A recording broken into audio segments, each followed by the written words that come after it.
покидала край родимый свой, быццам з нейкай марыне зямной.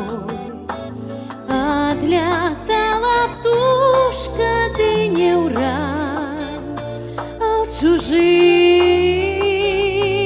дальні край, адлятала ў далёкі край.